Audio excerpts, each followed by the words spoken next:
उत्पादन गर्न हो। विवेक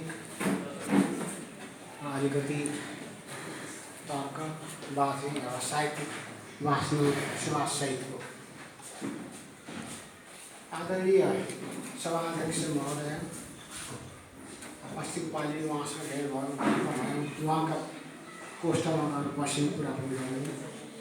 अनि आदरणीय चौरेश्वर सर हुनुहुन्छ, मेरो पनि अभिभावक जस्तो। उहाँको प्रेममा, उहाँको सम्मानमा नेपालका 15 जना निबन्धकारका 30वटा निबन्धको 1 वर्ष लगाएर मैले अनुवाद गरेँ। त्यो नेपाली निबन्धको पहिलो सङ्ग्रह हो। महाकविदेखि लिएर अन्त्यका नयाँ घडीसम्म मात्रै बिचमा पढाउँछ। र यस्तो एउटा पाल्पाको रत्न उहाँ हुनुहुन्छ। उहाँसँग अहिले भेट भयो, यो मेरो सौभाग्य हो। अरू यहाँ आउनुभएका अघिल्लो पालि पनि धेरै भेटघाट भएका शिक्षा क्षेत्रका र खास गरी साहित्य क्षेत्रका कवि स्रष्टाहरू, समालोचकहरू सबैप्रति भेट हुँदाखेरि मेरो मन बडो आज हर्षित छ। यही हर्षको लागि 62 सालदेखि यता लगभग वर्षमा एकपल्ट जस्तो म आफै कुनै कुरा संयोग पर्नसाथ म पाल पाइहाल्छु।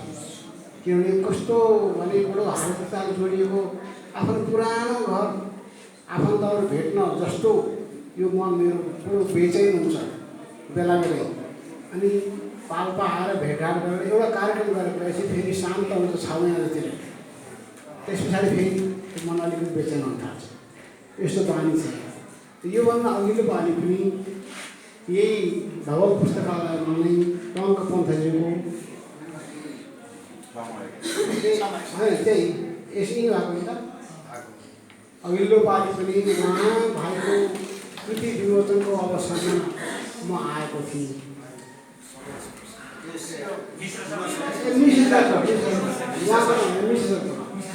कृति विमोचनको अवसरमा आएको थिएँ यही हलमा। यो बडो पवित्र पनि लाग्छ र उहाँहरूले यो धवल पुस्तकालयको बारेमा लेखिएको ऐतिहासिक एउटा ग्रन्थ सानो कृति पनि मलाई दिनुभएको थियो। मैले पढेको पनि थिएँ, तर मैले बिर्सेछु। 2008 लेखेछु, पछि लेख्ने बेलामा। यसपालि मात्रै एउटा पुस्तकालय आवाज भन्ने धेरै राम्रो स्तरीय एउटा कृति निस्केको छ काठमाडौँबाट। हरेक बारम्बार निस्कन्छ। त्यो मैले ल्याएको छु भनेको बिर्सेछु। र त्यसमा के लेखेको छु भने एउटा पुस्तकालय खोल्नु भनेको 100वटा विद्यालय खोल्नुभन्दा ठुलो कर्म हो भनेर मेरो शीर्षक त्यही छ। र त्यसमा यो धवल पुस्तकालयदेखि लिएर चितवनको यो पुस्तकालयदेखि लिएर कोहलपुरकोदेखि लिएर नेपालका धेरै राम्रा पुस्तकालयहरूको मैले अलिकति बयान, अलिकति प्रशंसा, अलिक चिनारी गरेको छु। त्यो पढिसकेपछि झापा जिल्लाको एउटा पुस्तकालय छ, निकै नाम चलेको त्रिफला राष्ट्रिय पुस्तकालय भने त्यो पुस्तकालयको एउटा समूह चाहिँ त्यो धवल पुस्तकालय हेर्न यहाँलाई भेट्न पनि आउने भएको छ। यो मलाई सम्झेर एउटा गौरव पनि लाग्छ। धवलको अलिकति नाम त्यहाँ छन्। मेरो लेखले पुर्याउन सक्ने जस्तो लाग्छ। तपाईँहरूको प्रेमले लेखेको हुँ। त्यहाँ भएको इन्करेक्सन्सहरू म सुधार गरौँ न। तर के भने एउटा सांस्कृतिक केन्द्र, आस्था केन्द्र जस्तो मलाई लाग्छ यहाँ आउँदाखेरि। पहिले यो कार्यक्रम नहुँदा पनि म 2-3 पल्ट चारपल्ट आउँदै हेर्दै जाँदै गर्थेँ र कार्यक्रम भएको 2 पल्ट हो। त्यसै उसले गर्दा यहाँ आउँदा के हात जाउँ भनेको अलिकति कोसेली पनि मैले थोरै लिएर आएको छु। यतै ल्याइदिउँ नि। यहाँको अध्यक्षज्यू समक्ष अलिकति धेरै बोक्ने कारोबारमा अलिकति ल्याएको छु। पुस्तकहरू चाहिँ मेरो सानो एउटा कोसेली थान्नु होला भन्ने मलाई लाग्छ।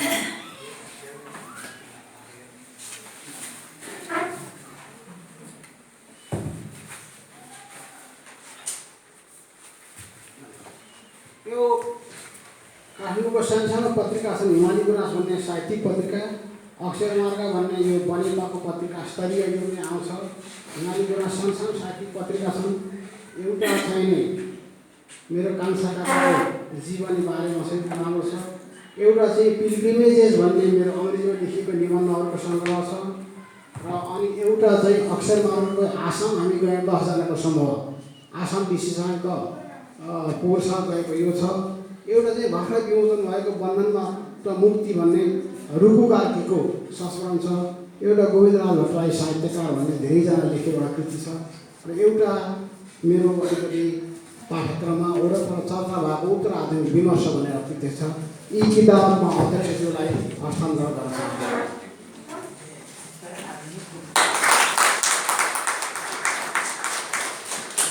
यो सानो सङ्केत मेरो पाल्पा धवल पुस्तकालयपछिको प्रेमको एउटा सानो र आजको अत्यन्तै राम्रो कार्यक्रम विशुद्ध किसिमको कुनै फाल्टु कुरा विषयान्तर नभइकन सञ्चालक त्यस्तै छनौट त्यस्तै र यो चाहिँ कवि आजको कविता मैले सुन्दा ज्यादै म चाहिँ मेरो मन प्रफुल्ल भएर आयो। राम्रो स्तरका विभिन्न शक्तिका चेतनाका कविताहरू यो चाहिँ सुन्न पाएँ। अघि पनि सुनेका कविहरू हुन्छ आधी जति त उहाँ भाइ चाहिँ पछि आउनु उहाँले सुन्न कविता गर्न पाउनु भएन। म खरै हो न सधैँभरि उहाँ हुनुहुन्थ्यो र प्रायः सबै अघि सुनिएका राम्रा नयाँ कविता पनि सुन्न पाएँ मैले। यसको लागि तपाईँ कवि स्रष्टाहरूलाई यसले कविताको कार्यक्रममा यी कविता वाचनले पनि धेरै नै एउटा मर्म उत्कृष्टता थपेको छ र विशेष गरी आरबी निश्चललाई मेरो पनि संयोगले शिष्य धेरै दिन त मैले प्रत्यक्ष सम्पर्कमा रहेन। मैले मेरो श्रीमती डाक्टर अञ्जनाले हामी दुईजनाले पढाएका मानिसहरू कक्षामा तर धेरै सम्पर्क भएन। विद्यार्थी ठुलो ठुलो हुन्थ्यो 700-800 विद्यार्थीमध्ये एकजना। पछि सक्ने बेलामा एउटा सानो पुस्तिका कविताको सङ्ग्रह एउटा दिएर उनी जानु मैले राखेको थिएँ। अनि अघि भने चाहिँ यसपालि गए साल हिउँदेखि मलाई उहाँले सम्पर्क गर्न कोसिस गर्नुभएछ। अब अलिकति हिचकिचाहट भयो, अप्ठ्यारो भयो। पछि सम्पर्क भएपछि मैले उहाँको सानो सङ्ग्रह पढेकै थिएँ। यस्तो किसिमको टाढा बसेर मैले 62 सालमा लेखेको लेखमा पनि उहाँको कविताको मैले सङ्केत त्यहाँ कविताको नाम मैले लेखेको थिएँ कान्तिपुरमा। सँगै बस्नु यो रात भन्ने निबन्धमा त्यही छ। त्यो जेबिटी हाई स्कुलको कार्यक्रममा आएको थिएँ। त्यसोले गर्दा मैले सम्झन खोजेँ र किन त मैले सबै दुनियाँलाई मैले लेखेको छु भने त्यसमाथि आफ्नो शिष्यहरूमध्ये पनि कलामा लाग्ने एकजना देखेर मेरो मन त प्रसन्न भएको थियो। लिएर आउनुहोस् भने त्यो लिएर काठमाडौँ जानुभयो। अनि यसलाई अलिकति रिभाइज गर्ने, प्रुफ गर्ने, राम्रो गर्नु भने त्यो पनि भयो। अनि त्यसपछि मैले ध्यान दिएर प्रेमले सबैको जसरी पढ्छु त्यही प्रेमले मैले पढ्दा हुने मलाई धेरै एउटा शक्ति भएको भित्री हृदयमा एउटा ठुलो कवि भएको एउटा मानिस पाल्पाउनु भएको मैले देखेँ। योभन्दा अघि मैले 62 सालदेखि आजसम्म पाल्पाका 8 जना साहित्यकार स्रष्टा कविका कृतिहरूको बारेमा र उहाँहरूको बारेमा 8 जनाको बारेमा मैले गरेको छु। उहाँ 9को रूपमा भएको पनि मलाई धेरै खुसी लाग्यो र उहाँले बोलाउँदाखेरि सर आइदिन पाएर हुन्थ्यो भनेपछि म त काठमाडौँ विमोचन गर्नु भनेको थिएँ, नभए बुटोल गर्छु भन्नुभएको थियो। यता जागिरको यो पनि फेरि आफ्नो ठाउँमा पहिला भक्ति बल्नु पऱ्यो, यो पनि ठिक छ। र मैले एकदम हृदयले अन्तर्हृदयले छोएर पढेका कविताहरू भएकोले गर्दा सम्झेँ ठिक छ पाल्पा जाउँ एकपल्ट भनेर फेरि यो मनलाई रिफ्रेस गर्नको लागि पनि यसपालि हामी पाल्पाको यात्रामा आयौँ। र आउँदाखेरि यहाँ विश्वविद्यालयको क्याम्पसको पनि अलिकति काम भेटघाट हुँदा श्रीमती डाक्टर अञ्जनाले पनि त्यहाँ पाल्पा नदेखेकोले गर्दा उहाँ साथै आउनुभयो। अर्को भाइ नवराज नेउपाने हुनुहुन्छ, पोखराको बाटो आउने हुँदा र खास गरी उहाँसँगै आउने कारण चाहिँ उहाँको विद्यावादी सकिन लाग्दो छ। 1-1.5 महिना होला रिजल्ट हुनलाई। अनि अनुवादमा अनुसन्धान गर्ने मान्छे र अहिले नेपाल प्रज्ञा प्रतिष्ठानले नेपाली अनुवादक कोष भन्ने एउटा कृति निकाल्दैछ। ठुलो खोजी गरेर साहित्यकार कोष होइन, त्यो अनुवादक कोषको चाहिँ मेरो अध्यक्षतामा काम भइरहेको छ र चैत्रमा सक्नु पर्ने। अनि उहाँलाई पनि मैले पोखराको बागलुङको पाल्पाको यताको चाहिँ तपाईँ जिम्मा लिनुहोस्, अनुवादमा विद्यावादी गर्ने मान्छे तपाईँ पनि अहिले जाग्नुहोस् भनेर उहाँ उठ्नु भएकोले गर्दा यता पनि केही विद्वानहरुसँग भेट हुन्छ कि यहाँको पनि कसले अनुवाद गर्नुभएको छ अन्य भाषाबाट नेपालीबाट अन्य भाषामा स्थानीय भाषामा दूरका भाषामा यो अनुवादको विधि लेखालेखा हुन थालेकोले गर्दा उहाँलाई पनि लिएर आएर यसो सबैसँग सम्पर्क हुँदाखेरि त्यो एउटा खोजी पनि होला भनेर उहाँ लिएर आएको उहाँ नवराज नेउपाने हुनुहुन्छ। यो अनि 3 जनाको हामी टिम मिलेर हिजो हामी बस्यौँ। बेलुका क्याम्पसको अरू साथीहरू सरहरू आउनु पाल गऱ्यो र आज यो जुटाउनु हो र पाल्पामा अघि आउँदा त्यो सँगै बस्यौँ। यो रात जो निबन्ध लेखिएको छ जुन किताबको शीर्षक छ त्यसमा हुँदाखेरि डाक्टर नेत्र नेउपाने डाक्टर हुनुभएको थियो नेत्र नेउपाने भयो, टङ्क पन्थ भयो, टङ्क भट्टराई हुनुभयो, अनि तल 2 जना एकनारायण हुनुभयो, अर्को भाइ हुनुभयो, चालिसे हुनुभयो, अनि शङ्कर भाइ त अलिक पछि जोडिनु भएको। यस्तो किसिमको प्रतिभा 5-6 जनाको यस्तो समूह थियो कि त्यो सधैँ त्यो सङ्गतमा बस्नु जस्तो एकदम धेरै टाढाको असुविधा त होइन तैपनि एउटा सेन्टरदेखि बाहिरको ठाउँमा यत्रो प्रतिभाशाली मान्छेहरू जुरुक जुरुक उचालिने खालका देशलाई पढेको कुरामा संवेदनशील हुने र सङ्ग्रह निकाल्ने अनि चेतना भर्ने निर्भीक मान्छेहरूको एउटा समूह थियो। त्यसैले यता अरू साहित्यकार राजेन्द्र भाइ पनि हुनुहुन्थ्यो, अरूहरू पनि धेरैजना म धेरै चिन्छु। त उहाँहरूको सामूहिक कर्मले म धेरै प्रभावित थिएँ र लेखेँ पनि मैले। गर्दै जाँदा सबै टुट्दै गएर अब एक टङ्क पन्थ मात्रै यहाँ रहनुहुन्छ। उहाँले बनाएका अरू हुनुहुन्छ तर पहिला मैले बुझेको चिनेको एउटा बडो सक्रिय दलमा टिममा म एक्लै हुन्छ। एक्लै रहे पनि उहाँको शक्ति एकदम प्रचुर छ। कस्तो तागतले उहाँ बोल्नुहुन्छ, कस्तो शक्तिले लेख्नुहुन्छ। उहाँको कविता सङ्ग्रहले यो सबै थाहा छ।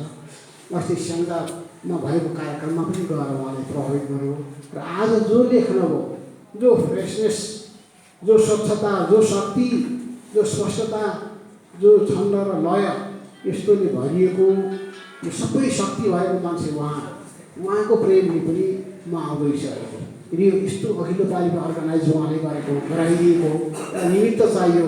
यसपालिको पनि म सोध्छु आर्मीलाई भन्नुहुन्छ टङ्क सरले सबै गर्नुहुन्छ, उहाँले सबै व्यवस्था गर्नु। त्यत्रो एउटा अभिभावकत्व लिएर यो ठाउँको प्रतिभालाई उठाउन, यहाँहरू जस्तो सबैलाई जोड्न टङ्क पन्थ चाहिँ नेपालबाट कहीँ नजानुहोस् म प्रार्थना गर्दैछु।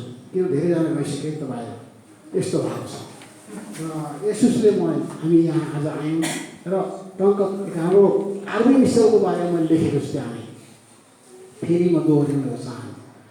तर के भन्न चाहन्छु भने हाम्रो धेरै ध्यान पैताला पुकारमा गयो शीर्षक भएकोले गर्दा, तर त्यति धेरै होइन। 5-7 वटा 8 सङ्केतका कविताहरू छन् कि यस्तो किसिमको विभेद यो दृष्टिकोणहरूको अन्त हुनुपर्छ। हामीले भन्यौँ कि मेरो क्लासले धेरै दुःख भोगेको छ यस्तो किसिमको विभेद भन्ने बडो तिक्त कविताहरू त्यहाँ छन्। त्यो एउटा कविताको त्यो तह छ। अर्को कविता आफ्नो व्यक्तित्वका, आफ्नो विचारका, आफ्नो जीवनका आउने फिलिङका बेलाका कुराहरू छन्। मैले 4 ग्रुपमा लगाएको छु।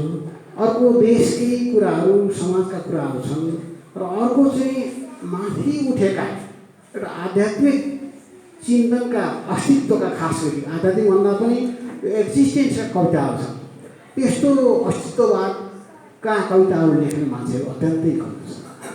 त्यसो त आज 2 जना विद्वान मित्रहरूले विश्लेषण गरिसक्नुभयो। नारायणजीले स्वयं कवि हुनुहुँदो रहेछ, उहाँले यसको भौतिक पक्ष र अरू कुराहरूको उहाँले विश्लेषण गर्नुभयो।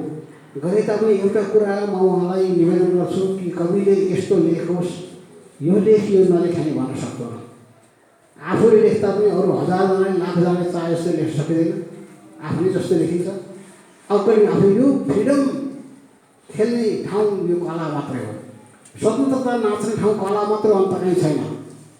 अन्त त लट्ठीले बन्दुकले मान्छेलाई सोझ्याउँछ, तर लट्ठीदेखि बन्दुकदेखि नटेर्ने चिज एउटा कला मात्रै हो र स्रष्टा मात्रै हो।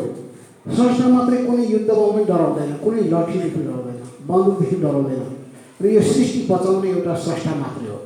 सबभन्दा माथिल्लो शक्ति सिर्जना मात्रै हो। त्यसले गर्दा सिर्जनाले फ्रिडम हुन पाएन भनेदेखि त के काम लाग्यो।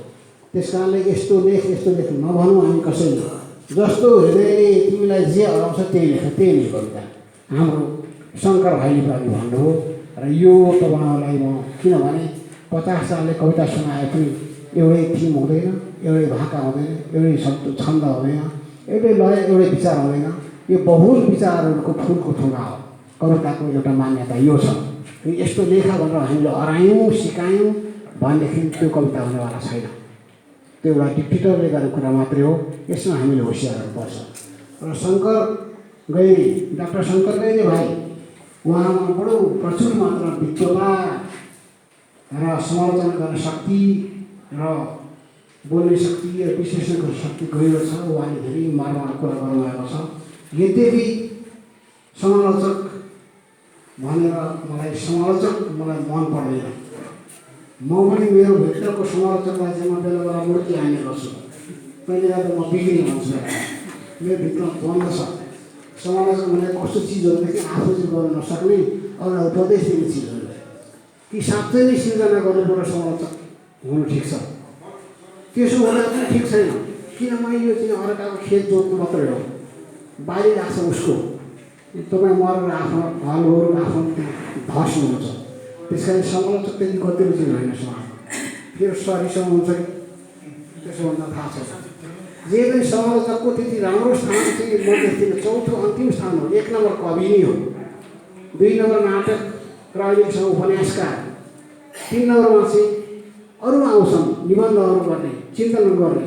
अनि चौथोमा अरूहरू आउँछन्। त्यस कारणले सबभन्दा श्रेष्ठ यो सभ्यतालाई बचाउने, माथिल्लो तहको जीवनलाई देखाउने, सभ्यतालाई चाहिँ सुरक्षित राख्ने कलाको रूप भनेको चाहिँ कविता नै हो। कविता एउटा विरोध पनि हो, क्रान्ति पनि हो, शान्ति पनि हो, दमन पनि हो, इच्छा आकाङ्क्षा जति छन् मनमा उठेका तरङ्गहरू ती सबै भावको विविधता नै कविता हो। त्यस कारणले 100जनालाई कविता लेख्न आयौँ भने हामीले बेग्लै कविता लेख्छौँ। सबै बेग्लै शब्द, बेग्लै मर्म, बेग्लै भाव। यो विविधतालाई कविताले मात्रै सुरक्षित गर्छ र कलाको सूक्ष्म रूपलाई कविताले मात्रै राख्न सक्छ। यस्तो राख्नु भने हामी स्तरका कविताबाट ज्यादै प्रभावित भएको छौँ।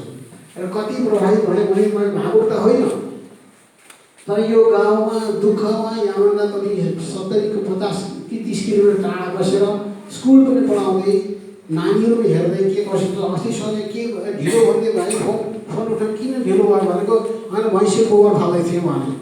त्यस कारण मैले सम्झेँ यस्तो मान्छेहरूको हो गोबर फाल्नु कति बेला, हेडमास्टर गर्नु कति बेला, कविता लेख्नु कति बेला। यो गाउँको निर्मल निश्चल मान्छे सामाजिक वातावरण त्यस्तोमा मैले खर्दै उठ्दै एउटा देशको प्रति गर्न आएको। अनि मैले यसपालि नेपाल एकाडेमीले यो नयाँ नेपाली कविताका प्रवृत्तिहरू भन्ने एउटा 10जना विद्वानहरू लगाएर 800 पेजको सङ्ग्रह निकाल्दैछ। मेरो भागमा पनि एउटा पऱ्यो। मेरो भागमा 8जना मध्ये मेरो चाहिँ नेपाली कवितामा उत्तर आधुनिकता भन्ने एउटा शीर्षक मेरो परेको छ। मैले सकेर हाम्रो डाक्टर गिरिज्यूलाई बुझाइसकेँ। मेरो भाग सबै बुझाइसक्यो। सम्पादन हुँदैछ, चैत्रभरिमा आउला। त्यो 800 पृष्ठको किताबले समकालीन नेपाली साहित्यलाई कविता देखाउला। त्यसमा मैले जम्मा 8जना यो देशका नेपाली साहित्यमा वर्तमान समयमा लेख्ने कविहरू 8जना लिएको छु। 8जना मध्ये एउटा कविता आरबी मिश्रको छ। यो मैले उनलाई भनेको थिएँ। यो सम्झना हामी तपाईँहरू सबैले हर्ष हुन्छ र पाल्पाको यो गौरव हुन्छ। देशका 8जना कविमध्ये 1जना मैले आरबी मिश्रलाई राखेको छु। एउटा कविता छ। किनभने त्यो कविता चाहिँ मैले खास गरी अघि भाइले शङ्कर भाइले भन्नुभयो डाक्टर भाइले, तर यो मैले पक्ष अलिक बाँकी थियो। के थियो भन्दाखेरि अब अहिले आएको जो नारीहरूले लेख्ने कविताहरू, नारीहरूले आफ्नो विद्रोह र यो समयले जकडेका नारीहरू जो फुक्लेर बाहिर आउन खोज्दैछन्, यो परम्पराले कसेको सङ्घबाट बाहिर निस्कन खोज्दैछन्, तीमध्ये 1जना झमक घिमिरे लेखेको एउटा कविता छ। त्यसै गरी आफ्नो पहिचान भन्दै राई, लिम्बू, मगर आदि विभिन्न समुदायका मानिसहरू आउँदैछन्। त्यसमा एउटा लिम्बुनी गाउँ भन्ने एउटा कविता छ। माथि हाम्रो फिल्मको 5 थरको भएको। यस्तै गर्दै गर्दै एउटा जुन चाहिँ एउटा मार्जिनल क्लास अहिले मान्छेको क्लासमा त्यसै एउटा नारा जस्तो कविता राख्नु भएन, सामान्य चिज राख्नु भएन। त्यो आउने चाहिँ शक्ति भएको कविता एउटा मैले आरबी निश्चलको देखेँ र त्यो सङ्ग्रहमा आउँदैछ। यसले गर्दा मलाई लाग्छ शङ्कर भाइले सङ्केत गर्नुहुन्छ, यसले गर्दा पाल्पालाई र यो क्षेत्रलाई नि एउटा गौरव त उहाँको कविताले गरौँला, यो मलाई लागेको छ। त्यति मात्रै नभएर अब यसको अलिकति प्रचार प्रसार भयो र ठाउँहरू पुग्यौँ र अहिलेको कविताको आवाज के हो भन्दाखेरि कविताको आवाज शक्तिको खोजी हो। यो शक्तिको खोज हो, पहिचानको खोजी पनि हो र त्यो कविताले शक्ति पनि खोज्नु पर्यो, मानिसलाई उठाउनु पर्यो, दलीयकालाई निकाल्नु पर्यो, हेपिएकालाई उठाउनु पर्यो। कविताको धेरै गर्व छ। अघि भनिएको देश के कविता लेखेर के हुन्छ भन्ने कुरा त्यो एउटा भनाइ मात्रै हो, तर कविता लेखेर जे पनि हुन्छ, सर्वस्व हुन्छ। जति हुन्छ कविताले नै हुन्छ, अर्थ केही ल्याउँदैन। जति परिवर्तन भयो, जति क्रान्ति भयो, जति विद्रोह भयो, जति शान्ति भयो, कविताले नै भयो। त्यसैले कविताभन्दा माथिल्लो हतियार हामीसँग छैन। र आरबी निश्चलको कविता पढ्दा मलाई ज्यादै सूक्ष्म, ज्यादै राम्रो। कति कुरा त अरू केही कविता त त्यति साह्रो गहिरा छैनन्, सामान्य पनि छन्, त्यति सर्फेसका पनि छन्, त्यो अलग कुरा हो। तर जब भित्र पसेर यो चाहिँ मानव अस्तित्वका कविताहरू पढ्न थालेपछि साह्रै मलाई हल्ला आएको छ। सबै उयो हौँ हामी, सबै उसै छौँ, सबैको जीवन उही छ, सबैको मृत्यु उही छ। र गीताको कुराहरू र प्रभुपादहरू पढेको छ र चाहिँ अरू इन्डियन ठुल्ठुलो फिलोसफरहरू पढेको छ, त्यसको बारेमा म उनीसित कहिलेकाहीँ वार्ता पनि गर्छु। र यस्तो किसिमको यस ठाउँबाट यति पठित वेल इन्फर्म कुनै अब यो मानिससित त्यस्तो ईर्ष्या, त्यस्तो द्वेष, जातीय घृणा, यी दललाई पिस्ने भन्ने त्यस्तो पनि छैन। किनभने बुझिसकेको छ आर्मीले, बुझिसकेर भित्री तहबाट, अस्तित्वको तहबाट, अस्तित्व बोधको तहबाट र अध्यात्म चिन्तनको तहबाट पनि देख्न सक्ने भर्खरको मान्छे। भोलि त के होला, म धेरै नै आशावादी छु।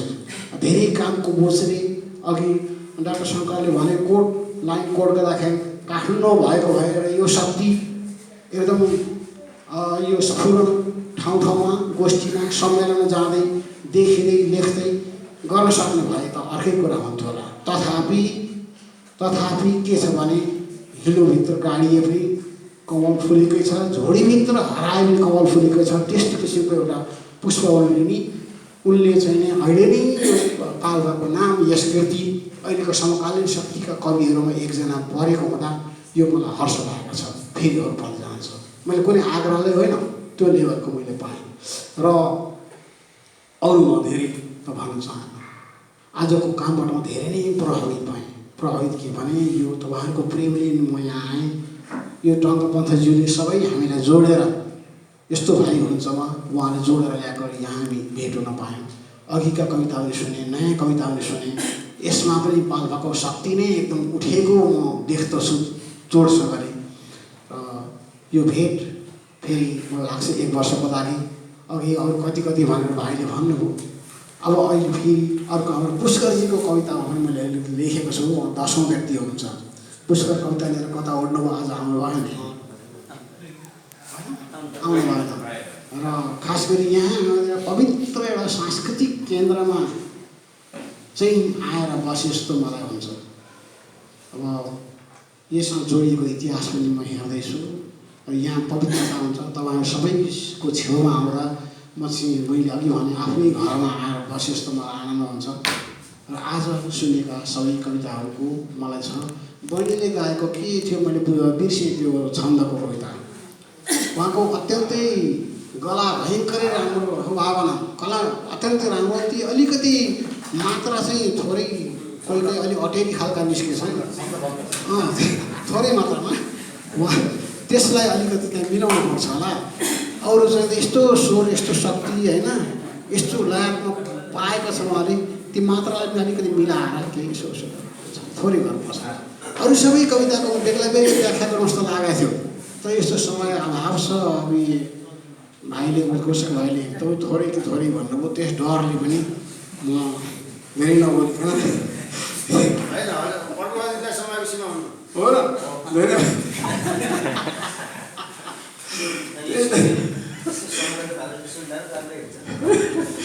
त्यस डरले गर्दा पनि धेरै नबोलिकन म अलिकति छोटेमा सल्लाह यति नै। अर्कोपल्ट पनि यस्तै मिठो, यस्तो यसले त 6 महिनासम्म रमरम बनाइरहन्छ। यस्तो कार्यक्रम हो यो आजको, एकदम शुद्ध किसिमको राम्रो सरल कविता साहित्यले मिलेको विद्वजनहरूको यहाँको सुधीजनहरूको भेटघाटमा मेरो मन बडो हर्षित छ। हाम्रो आरबीलाई पढिदिनु होला, लेखिदिनु होला, बढाउनु होला। हामी पनि छौँ। म काठमाडौँबाट गर्दैछु कि यो पाल्पालाई भोलि नाम बडा गर्ने मान्छे, नाम उच्चा गर्ने मान्छे र कुनै किसिमको एउटा बडो निस्वार्थ किसिमको भावना यस्तो सग्लो मान्छे, यस्तो मान्छेलाई यतिसम्म ल्याउनु हो। अब धेरै तपाईँहरूले पनि प्रेम दिनु होला, त्यति पुग्छ। लेख्न त उहाँको काम नै हो। र आज यो स्वागतको लागि, यो सम्मानको लागि, यो अपूर्व अवसरको लागि मेरो मन सबै आनन्दले भरिएको छ। आज म यहीँ रोकिन चाहन्छु। धन्यवाद।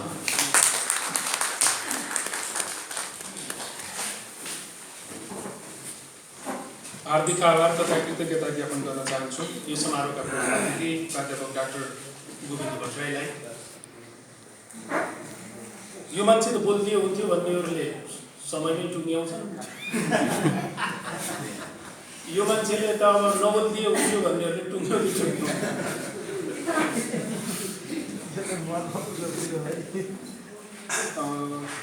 जे अझै सुनौँ भन्ने थियो, त्यो चाहिँ अर्को पटकलाई फेरि सुन्नका निम्ति पनि कहिलेकाहीँ खाँदाखेरि पनि कुनै परिकारहरू खाँदा अझै खामखाम हुँदाखेरि खाएकोले त्यसले शरीरलाई तागत पनि दिने र उसलाई स्वस्थ राख्न मद्दत पनि गर्ने। अलि गल्प गर्नु भन्दाखेरि कहिलेकाहीँ समस्या नै हुन्छ। त्यस कारणले पनि यो दुवै पक्षलाई हामीले हेर्नुपर्छ होला जस्तो लाग्छ। मूलतः म पृष्ठभागमै फर्कन्छु। यो समारोहमा महत्त्वपूर्ण गौरवपूर्ण उपस्थिति र त्यसको सार बोकेको यो कृतिकारलाई शुभेच्छा शुभकामनाका निम्ति म प्रमुख अतिथिलाई हार्दिक आभार र धन्यवाद प्रकट गर्न चाहन्छु र एउटा निवेदन पनि गर्न चाहन्छु। यो पुस्तकालय, यो पुस्तक पढ्ने दलान कक्ष अम्बिका प्रसाद लाकोलले 1983 सालमा स्थापना गरेको हो। जति बेला लक्ष्मी प्रसाद देवकोटाले पुस्तकालयको कुरा सोच्नु भएको थियो त होला, तर 87 सालमा मात्रै पुस्तकालय पर्व घट्यो र उहाँ जेल पर्नुभयो। त्योभन्दा अगाडि नै जनस्तरमा सार्वजनिक समुदायको तहबाट स्थापित पुस्तकालय भनेको यो नै पहिलो हो। त्यो बेला आजको जस्तो पुलिसहरूको पोसाक थिएन। भर्खरै 4-5 वर्ष मात्रै, बढीमा 10 वर्ष पनि भएको थिएन होला। नेपालमा यो सुरक्षा प्रहरी सङ्गठनको स्थापना भएको। उनीहरू अघि यहाँ ब्राह्मणको कुरा आयो, ब्राह्मणहरूले लगाउने जस्तै धुतीपाटासित बसेर लगाउने पुलिसहरू भर्खर खडा भएका रहेछन् पाल्पामा पनि। त्यो पुस्तक पढ्ने दलानको कक्ष खोल्दाखेरि ती प्रहरीहरू आएर बाहिरबाट हेर्दा रहेछन्। यदि पढेको भए समातेर लैजाने परिस्थिति रहेछ। त्यस्तो परिस्थितिका बिचमा पनि पाल्पालीहरूले त्यो बेलाका वास्तवमा युगको चेतना बोकेका ती स्रष्टाहरूले पुस्तक पढ्ने दलान खोले।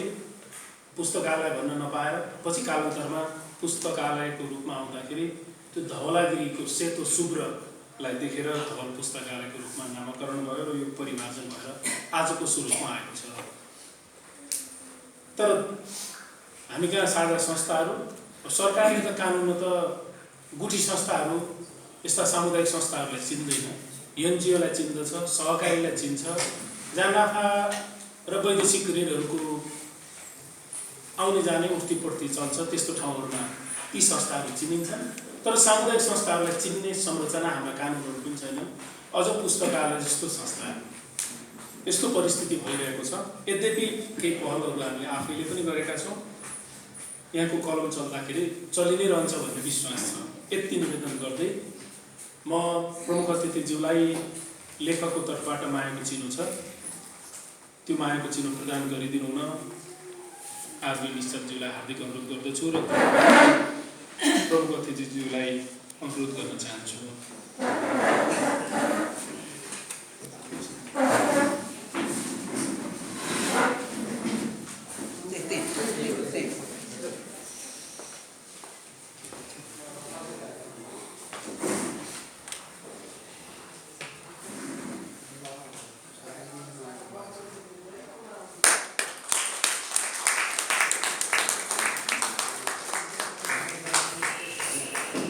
त्यसपछि म म्याडम अञ्जना भट्टराईलाई पनि मायाको चिरो ग्रहणका निम्ति मञ्चमा बोलाउन चाहन्छु।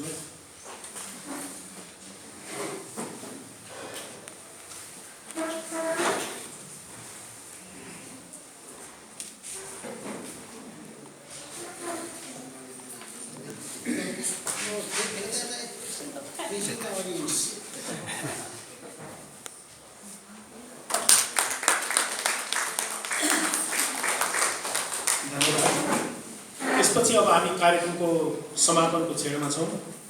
कार्यक्रममा उपस्थित हुनुहुने, यो कार्यक्रमको गौरव बढाउनुहुने सबैप्रति हार्दिक धन्यवाद, आभार प्रकट गर्दै यो समारोहलाई औपचारिकमा समापन गरिदिनु हुन म धवल पुस्तकालय पाल्पाका अध्यक्ष युवराज पौड्याललाई अनुरोध गर्दै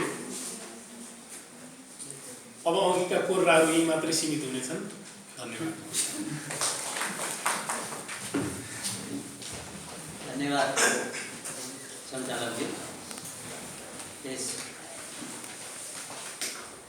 आरबी निश्चल उपैतलका कृतिको विमोचन कार्यक्रमका प्रमुख अतिथिज्यू, श्रद्धेय गुरु चोलेश्वर शर्माज्यू, पैतालाका पुकारका लेखक आरबी निश्चलज्यू, टिप्पणीका द्वय डाक्टर शंकर प्रसाद गैरेज्यू र नारायण अधिकारी, उपस्थित विभिन्न साहित्य संस्थाका प्रमुख तथा प्रतिनिधिज्यूहरू एवं उपस्थित साहित्य अनुरागी, सर्वप्रथम त आज यस्तो अवसर प्रदान गर्नुभएकोमा लेखकज्यूप्रति आभार प्रकट गर्दछु। प्रकाशकको रूपमा रहेर यत्रो कार्यक्रम गर्न पाउँदा धवल पुस्तकालय ज्यादै खुसी भएको छ र यस कार्यमा हाम्रा लेखक आरबी निश्चल जो धेरै सरल लगनशील हुनुहुन्छ र उहाँले पक्कै पनि चौथो, अब उहाँको खास त कति छ थाहा छैन, तर यता लेखतिर चौथो चाहिँ सन्तान जन्माउनु भएको छ र यो पनि साहित्य क्षेत्रमा खुसी लाग्दो कुरो नै हो र यस्ता किसिमका कर्महरू उहाँले निरन्तरता गर्दै जानुहोस् र उहाँका कलमहरू अझ तिखारिँदै जाउन् भन्ने शुभकामना पनि दिन चाहन्छु र यसका साथसाथै उहाँलाई मात्रै नभएर उहाँको जीवन सङ्गिनीलाई पनि मैले शुभकामना दिन चाहन्छु अथवा धन्यवाद दिन चाहन्छु, किनभने उहाँको पनि पक्कै पनि प्रयास छ, उहाँले एक्लै पक्कै पनि गर्नुभएको छैन, तसर्थ उहाँलाई पनि मैले शुभकामना अथवा धन्यवाद दिन चाहन्छु एवं उहाँका परिवार सबै आमा बुवाहरू हुनुहुन्छ नि सबै सम्पूर्णलाई नातेदारलाई पनि मैले धन्यवाद दिन चाहन्छु अथवा शुभकामना दिन चाहन्छु र वास्तवमा यस कार्यक्रमलाई आज यो अवस्थामा ल्याइ पुर्याउनका लागि निश्चलज्यू त हुनुभयो र त्यसमा पनि आज प्रमुख अतिथि श्रीमान गोविन्दराज भट्टराईज्यूको उपस्थितिले यस धवल पुस्तकालय रौनक छाए, पुस्तकालयमा रौनक छाएको छ। पक्कै पनि त्यस रौनकले यस धवल पुस्तकालय परिवार र यहाँ उपस्थित सम्पूर्ण महानुभावहरू हर्षले विभोर हुनुभएको छ र उहाँका कुराहरू अघि राजेशज्यूले भने उहाँका कुराहरू सुनिरहँ जस्तो हुन्छ, तर के गर्ने, आफैले छोटो छोटो भन्ने अनि त्यसपछि फेरि उहाँलाई धेरै भन्दै हुन्थ्यो भन्नलाई पनि अलिकता अप्ठ्यारो पार्ने रहेछ। पक्कै पनि फेरि अर्को कुनै अवसर आउनेछ, उहाँले आफ्ना भनाइहरू अथवा उहाँका लेखहरू हामीले अर्को अवसरमा चाहिँ पाउनेछौँ र मलाई के लाग्छ भने उहाँलाई एउटा कुरा पनि के भन्छु भन्दा उनलाई त पहिला पनि गरिसक्नु भएको छ, पाल्पामा आउँदाखेरि धवल पुस्तकालयका बारेमा कहीँ कतै लेखिदिने र धवल पुस्तकालयलाई माथि उठाउने गरिदिनु हुन पनि हार्दिक अनुरोध गर्दछु। मेरो अनुरोध हो, अन्यथा नलिनु होला। र जति पनि हजुरले लेखकहरूसँग सम्पर्क भएको छ ती लेखकहरूलाई कम्तीमा पनि एउटा कृति धवल पुस्तकालयलाई दिनु भनेर भनिदिनु हुन पनि हार्दिक अनुरोध गर्दछु। र मलाई त धेरै समय भइसकेको छ र आज उपस्थित सम्पूर्ण महानुभावहरू एवं प्रमुख अतिथि लेखक र टिप्पणीकार द्वय र सम्पूर्ण साहित्य अनुरागहरूप्रति आभार व्यक्त गर्न चाहन्छु। र यति बेलासम्म आफ्नो व्यस्तता समयलाई एकातिर राखेर धैर्य धारण गरेर यहाँसम्म अथवा यस कति 3:30 अथवा 3:45सम्म बस्दिनु भएकोमा धेरै धेरै पुस्तकालय आभार व्यक्त गर्न चाहन्छ। र यसका साथसाथै जति रचनाहरू वाचन गर्नुभयो त्यो रचनाहरू ज्यादै उत्कृष्ट छ। पक्कै पनि यस कार्यलाई हजुरहरूले निरन्तरता दिनुहुनेछ भन्ने आशा र विश्वास पनि राखेको छु। र यस कार्यक्रमलाई यहाँसम्म ल्याउनलाई धवल पुस्तकालय परिवारले जे जस्तो किसिमको सहयोग गर्यो त्यो धवल पुस्तकालय परिवारप्रति पनि अथवा मेरा अन्य साथीहरूलाई धन्यवाद दिन चाहन्छु। र प्रत्यक्ष अप्रत्यक्ष रूपमा सहयोग गर्नुहुने सम्पूर्ण महानुभावहरूलाई धन्यवाद दिन चाहन्छु। र उनलाई त अब यहाँ गोविन्दराज भट्टराईजी हुनुहुन्छ अथवा अन्य हुनुहुन्छ, एउटा लेखिहाले भन्न मनलाई हाल्यो र यसलाई अन्यथा नलिदिनु होला। यसले चाहिँ जे जान्यो जे लेख्यो भनेर यसलाई चाहिँ सहस्र स्वीकार दिनु भन्न पनि हार्दिक अनुरोध गर्दछु। र अलिकता चिन्ताले लेखेको हो, तर उहाँलाई मैले इङ्गित गरेको छु, नाम लिएको छु, तर पनि यसलाई यसको भाषाको चिन्ताले यसो लेखेको भनेर सम्झिदिनु होला। रोइरहेछ देश, परम्परा र संस्कृतिको विचलनमा हिन्दू राज्य खोज्दै रोइरहेछ मेरो देश, रोइरहेछ मेरो देश। आदर्श साहित्यकार गोविन्दराज भट्टराईलाई खोज्दै रोइरहेछ मेरो देश, आदर्श साहित्यकार गोविन्द भट्टराईलाई खोज्दै रोइरहेछ मेरो देश। कहाँ कता लुकिरहेछौ गोविन्द मानक भाषा खल्बलिएर रोइरहेछ मेरो देश, कहाँ कता लुकिरहेछौ गोविन्द मानक भाषा खल्बलिएर रोइरहेछ मेरो देश। टुलु टुलु हेरिरहेछौ लथालिङ्ग बताबुङ्ग भएको मानक भाषा त्यसैले त रोइरहेछ मेरो देश। खल्बलियो नेपाली मानक भाषा डलरै डलरको खेतीले, खल्बलियो नेपाली मानक भाषा डलरै डलरको खेतीले त्यसैले त रोइरहेछ मेरो देश। स्वाभिमान स्वतन्त्रता अस्मिता देश लुटिँदैछ त्यसैले त रोइरहेछ मेरो देश, त्यसैले त रोइरहेछ मेरो देश। भाषा सांस्कृतिक वेशभूषा जात जातिले खलबलाएको छ विखण्डन त्यसैले त रोइरहेको छ मेरो देश, त्यसैले त रोइरहेको छ मेरो देश। घाउ ठुलै लागिसकेको छ, घाउ ठुलै लागिसकेको छ, अब सन्चो हुन्न भने रोइरहेछ मेरो देश, अब सन्चो हुन्न भने रोइरहेछ मेरो देश। स्वाभिमान देशप्रेमी जस्ता व्यक्तित्व नपाएर नै रोइरहेछ मेरो देश, स्वाभिमान देशप्रेमी जस्ता व्यक्तित्व नपाएर नै रोइरहेछ मेरो देश। स्वदेशको भन्दा विदेशको स्याउ मिठो हुन्छ, स्वदेशको भन्दा विदेशको स्याउ मिठो हुन्छ भनेकाले नै रोइरहेछ मेरो देश, भनेकाले नै रोइरहेछ मेरो देश। बदरीनाथको चिठीको सार साँच्चै बुझेर होला रोइरहेछ मेरो देश, बदरीनाथको चिठीको सार साँच्चै बुझेर होला रोइरहेछ मेरो देश। हस् त यो कार्यक्रम पनि अन्त भएको।